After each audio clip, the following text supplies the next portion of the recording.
Be on the lookout. Kulang na lang sabihin, teka muna, ito causing alarm na dito. Be on the lookout pag ikay nasa hotel. Pag may nakita ka ng mga turistang dumarating, Chinese looking at medyo sinisipon-sipon at saka medyo may kunting liarto ka na, ha? Baka ano na yan. So naintindihan nyo rito, pati yung mga nasa hotel, o pati sa mga airport, parang, ano ba to? Are we creating panic? Point. Simple lang ating sinasabi rito. Hanggang so far, nakikita natin, may mga bansa tulad ho ng Japan, tulad ho ng US, tulad ng France, ng Russia, and some other countries na ang gusto lang ho na makita, ayaw namin mapasama yung mga mamamayan namin dyan sa China na wala silang choice, under duress, like it or you don't, dahil nandito ka ngayon, dahil nasa ground zero ka, sa Wuhan ba yan, o sa, ano ba isang, yan dyan sa lugar na yan, sa Wuhan, China ka, wala ka ng choice. Hindi ka na lalabas. Manatili ka na lang dito, whether you make it or not. Ganun ho, dating So nakita ho. So ngayon, itong mga bansa na to, out there, sinasabi, let us worry about that sa Japan. Pagdating dito, tsaka kami gagawa ng hakbang, and we have our own preparations too. So, nakita nyo? So, at this point in time, mga boss, mag-aantabay lang ho tayo, mga boss. Mas maganda siguro at nakikita ho natin dito yung mga preparations. I think it's very important sa mga eksperto ho tayo makakuha. Nasa linya na ba natin telepono? Okay, nasa linya ng telepono natin yung Secretary Francisco Duque III. Good morning, Secretary Francisco Duque. Si Ben Tulfo. Yes, magandang umaga sa iyo, Ben, at sa lahat ng iyong mga tagapanood. Okay, sir, kami huy update lang we're not in the business of counting kung ilan na ba ang may tama dito sa atin o mayroon ng pumasok. Everything is under POI, person under investigation. Can you expound, sir, on this? Dito sa sinasabing POI, kasi parang nagkakaintindihan kasi pag hindi talaga yung mga tao attentive sa news, baka iba yung interpretation nila doon sa mga advisories na binibig. Malinaw naman ho na wala ho tayo talagang coronavirus dito. Everything is done yung precautionary measures. Siguro, sir, mas maganda kayo na ho magsalita. Well, maraming salamat, Ben. Yung hanggang ngayon, wala pa tayong confirmed case of novel coronavirus. So, Okay. malinaw po yan, Yes. zero as of now. Okay. Ngayon, ang tanong, magkakaroon ba tayo? Hindi natin alam. Hindi ko po masasabi yan at mahirap pagbigay ng haka-haka o opinion na wala naman malinaw na batayan. Ang akin na po, kinakailangan sa ngayon, ang update, meron po tayong, as of yesterday pala, meron tayong 11 persons under investigation, PUI. Okay, no? yes. At mukhang meron pang 3 dadagdag mula sa San Lazaro na pumasok kahapon ng mga Chinese nationals. No? Okay. So, yung, pero for subject to validation yan, hindi lang ako sigurado kung Chinese nationals o Filipino na dumating mula sa Wuhan. So, that is something that I will have to validate this morning. Okay. Pero suffice it to say that yung of the 11, meron according to the director of RITM, si Director Celia Carlos, may 6 na posibleng ipadala, ipadadala na sa Australia for confirmatory testing. At doon ay malalaman natin kung positive. At kung positive, ibig sabihin, meron na rin tayo dito sa Pilipinas. Pero kung wala, wag na natin pangunahan. Na parang yung mga kumakalat sa media, Yes. mas marunong pa na sila at mismo nagkakalat na meron na raw. Okay. Hindi naman tama ito dahil ang idudulot nito ay walang kabutihan, bagkus puros kalituhan at pangamba na hindi makakatulong sa buhay ng mga Pilipino. Okay, Hindi yes. makakatulong sa pagpapapanatag ng lipunan. Yes, sir. Secretary, I'd like to be clear. Ano yung ipapadala sa Australia? Sample ba noon or the person itself suspected? No, sample lang yun. Okay, sample. Okay. Throat swab. Swab lang. Swab, Okay. Subukan mo na yun. Throat swab, Okay. nasopharyngeal swab. And then malalaman ngayon sa Australia if indeed 24 hours from the time Australia receives it, malalaman na nila yung resulta. Okay, sir, may tatanong lang ako, medyo ito yung tanong na to, na ilan ho ba incubation period ho ng sinasabing coronavirus sa isang individual galing sa Wuhan at dumating ka sa Pilipinas, for example, ito yung mga I don't know, it's a practical question for somebody sa media na nalilito rin. I don't want to be expert dito. Kayo hong eksperto riyan. Paliwanag niyo ho yung incubation period na maaaring galing kang Wuhan, dumating ka rito, or for whatever reasons nakauwi ka. How many days bago makikita mo yung mga signs and symptoms that you have na mag-manifest yung sinasabing flu-like symptoms? Ang consensus dyan ng mga experts, mga 10 to 14 days ang incubation period bago magpakita ng sintomas. Okay. Itong, do you have any idea, sir, I don't know, kasi eksperto ho kayo, until when ho yung sinasabing incubation period at saka mutation ho ng sinasabing virus na yan? After 14 days, wala ho ba tayo kasi, mahirap ho kasi doing some analysis of something na hindi pa naman nangyayari sa atin. Kaya lang, saan ho kayo kumukuha ng mga information to update you ho? Kayo ho ba, saan ho kayo nakikipag-ugnayan to get all these other than yung mga data na meron tayo rito in terms of the virus itself? Meron tayong nakikipag-ugnayan regular with WHO. Okay. Sila pinanggagalingan natin ng mga validated information and data at kaya mahalaga na meron tayong partnership with the WHO. We are one of the member countries of the WHO. All right. Sir, may tatanong. Parang pinaka-third part na nagbibigay ng credible information. All right. Sir, medyo malilihis ako ng konti, sir, kasi lalabas ako rito.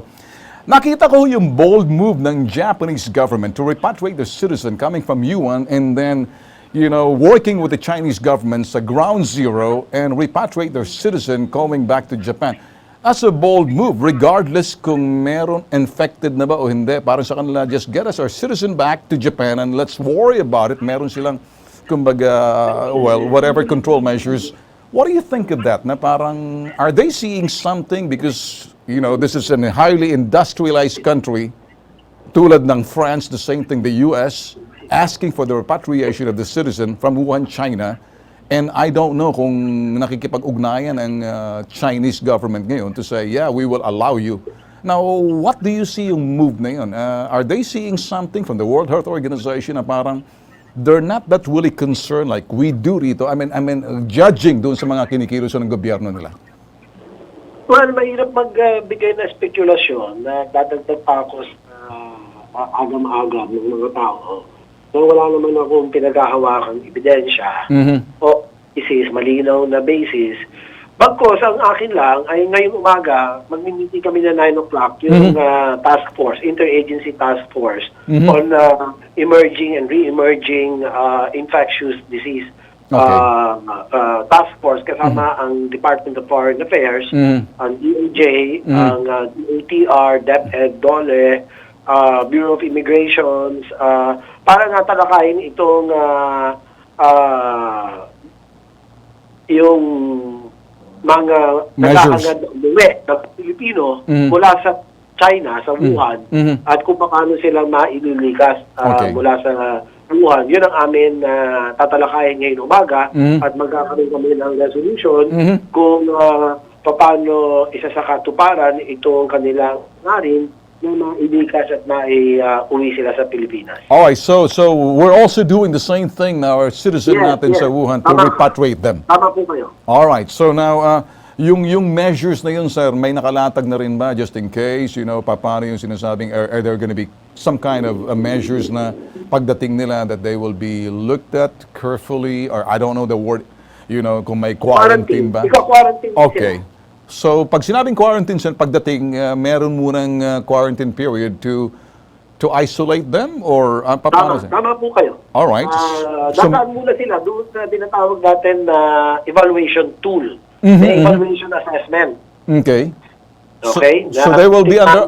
Ito ba yung mga may sakit, may ubo, may lagnat, meron mga exposure ito, meron mga nakasalamuha. Hindi naman kasi kung galing sa Wuhan, automatiko na meron ka na kaagad novel coronavirus. Alright, okay. Kailangan suriin ka pa rin. I-assess ka based on your exposure. Okay. Kung na-expose ka ba, may novel coronavirus, kung ba ay kumain o tumalak, bumisita sa epicenter ng novel coronavirus, seafood, live animal seafood market. Kung ikaw ay may nakasalamuhang healthcare worker na nagtrabaho sa isang hospital na nakangalaga ng mga confirmed coronavirus. So, ba't dadaan yan doon sa proseso? May proseso yan ng quarantine. Okay. May mga measures din ho ka, sir, in the event of, na I'm not in the business again, na parang ito'y projecting or anything. Ano ho yung nakalatag ho at this point in time kung meron man mga step-by-step pagdating sa quarantine in the event na wag naman sana, umabot tayo sa ganyan. Ano hong mga measures, ano hong paghahanda ng ating pamahalaan, sir? Yeah, yung heightened border surveillance, meron tayong mga quarantine officers na gumagawa ng assessment. Yung process niyan, meron tayong thermal scans sa paliparan, sa mga pantalan, sa mga lahat ng ports. So, pumasok ang mamamayan mula sa Wuhan, kay Czech, kay Amerikano, kay Aliman. So, yung sistema na yan, lahat dadaan dyan. Alright. Siguro, sir, ganito, last na lang to, sir. To come up with your advisory as of the latest, what will you tell the people na nanonood sa atin and eventually mapipick up din ho itong interview natin sa inyo? Ano ang pinaka-latest advisory nyo ngayon, sir? Ang atin abiso sa ating mga kababayan ay unang-una, huwag po tayo magpapagamit sa pagpapakalat ng mga maling impormasyon dahil mas itong epidemic of false information, mabagsik pa ito doon sa virus na ginagwardyahan natin o magpapapasok. Dahil itong infodemic, kung tawagin ko, an epidemic of false and fake news, this will only contribute to societal societal confusion and uncertainty. So magkakaroon lang ng pangamba na hindi naman to magdudulot ng kahit na anong kabutihan para sa ating mga kababayan. Mabuti pa paigtingin o pairalin natin ang personal hygiene. Paghugas ng kamay, 20 seconds, no? Yung tamang paghugas ng kamay, sabunin, uminom ng maraming tubig kasi hindi tama na manuyo ang iyong lalamunan dahil dyan madaling kumapit ang virus. Pangatlo, yung iwasan na muna natin ang mga matataong lugar at lagi dapat may dalang panyo para takpan ng bibig o ilong o kaya mas maganda ang face mask. No? Kahit na surgical mask, malaking tulong na yan para hindi mo nalalanghap ang kontaminadong hangin kung meron man virus.